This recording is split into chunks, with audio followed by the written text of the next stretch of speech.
plot it, then you plot it again, next round, 2 minutes later, you see that dot is moving. So you know what the direction and the range of the target that you're looking for. How far out could you go? With a read? Yeah, what's the distance of the read? Well, it depends on the size of the airplane. Yeah. Now, if we pick up B-29s making a raid on Tokyo, we can pick them up 125 miles. But if it's a little fighter kamikaze, well, 50 miles. And then thank a little dot might expand as it gets closer. It might expand. Oh, there are 2 of them. And pretty soon it's, oh, great, there's 4 or 5 of them. One dot, little dot. Does it indicate altitude? What? Does it indicate altitude? No, it doesn't. We did not have that capability, but based on the range and the size of the plane, you could guess somewhat the altitude. I just remember you said that the kamikaze pilot had come in so low. Oh, yeah. That had been missed. Well, actually, the guy on That's because the curvature of the Earth is the phenomena that was keeping them under the radar screen is the curvature of the Earth. Right, there you go. Okay, so once you flew low enough, the radar is a line of sight item. It's a radio wave. Okay, so once you came up from around the curvature of the Earth is how you snuck in underneath. Then you can see it. But the surface search looking for ships should have picked up that guy on the surface because he's no different than a ship except he's very small in comparison to the size of the ship. The little airplane is much smaller. You don't pick up those things until they get pretty close. Unfortunately. Did you have identification, friend or foe? Yes, we did. In those IFF. days? Yes, we did.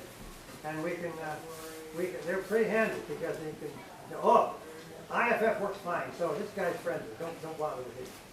Yes, IFF is very good. Hopefully all the U.S. forces had the IFF on the airplane. We had it on the ship. Some of the airplanes may not have had it, didn't work very well, so you still have to be careful.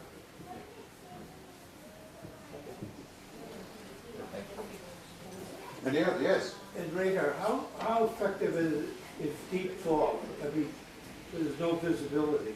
Oh, it doesn't make any difference. Visibility it has nothing to do with the radar itself, except that when the radar tells you that the airplane's getting close, you got to look out for them so you can shoot it. So the difference between a destroyer and a destroyer escort, what? Not much difference. The destroyer is bigger, more powerful. A DE is a little smaller and doesn't have quite as many guns. But it's a similar type ship. So, but they used to do the same work you did as far as, you know, following troop ships and all that. Oh yeah. Oh yeah. So, in my case, in '44, one day out of Pearl Harbor, we had a troop ship full of Marines going to the front, and for whatever reason, in deep fog, the destroyer escort in front of us going this way, like you say, went here and nailed us in the middle. Our own destroyer escort, and it hit, and then all of a sudden, the idea was torpedo, and I was below the water line, so I figured that was the end. And so, come back out, the destroyer comes back out, and the sergeant says, it's just our own ship, and it's going back to Pearl Harbor, and we're going on. So that left us a troop ship, 14 days in the Pacific, out there at 9 knots. You were on a troop ship. Yeah, I was on a troop ship, going 9 knots in a weave. Oh. For 14 days, like a, it's just a duck. Sitting duck, and we made it to the Marshall Islands, but I never could figure out what happened to that destroyer escort. What happened to the captain of the ship? Well, we like to say there's no excuse for that because they've got a radar too, and they should have picked up that troop ship and known exactly where he was. Shouldn't have happened. Between you and yourself, there's always, you're in harm's way, and there's always something happening out there. You got to be awfully lucky, fate-wise or whatever, and you miss something. I You consider could myself have very been, been gone by God's grace, you're here. For the record, the year that I spent there, we had our helicopters hit 2 or 3 times. Nobody wounded. Nobody got a Purple Heart in our unit. Everybody got a, yes, sir. Did you move troops in the command? Did you do troop movements like this Army guy? Or were you mostly doing rescue? 'Cause it's We're not just that doing big a rescue. ship. I mean, the guys were out there practicing parachute jumps one day, and one guy landed in the bay and Yeah, drowned, so we wound up picking him up, taking him to the hospital. And usually it was somebody, one of the interesting ones, the Marines had the H-34, and the jungle over there is 200 feet. Well, the standard helicopter hoist cable is 100 feet. So they added an extra 100 feet. We had a 200-foot cable, so we could hover above the jungle and pick people up.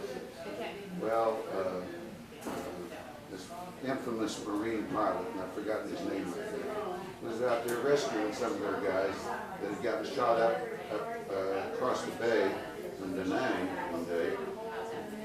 And he thought his hoist operator had said, okay, meaning got him, you know. Okay, man, he's coming up. So he starts picking off. And of course, the guy in the hoist then gets knocked out in the trees. Then he's really in bad shape.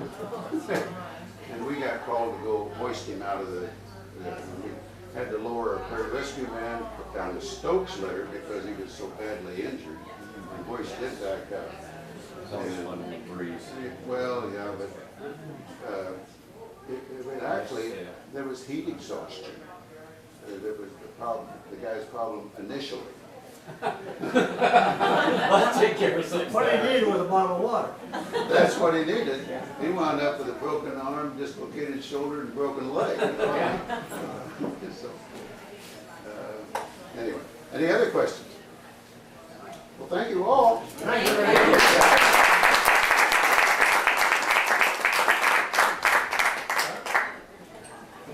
This little reunion, 40 years, 1 month to the day.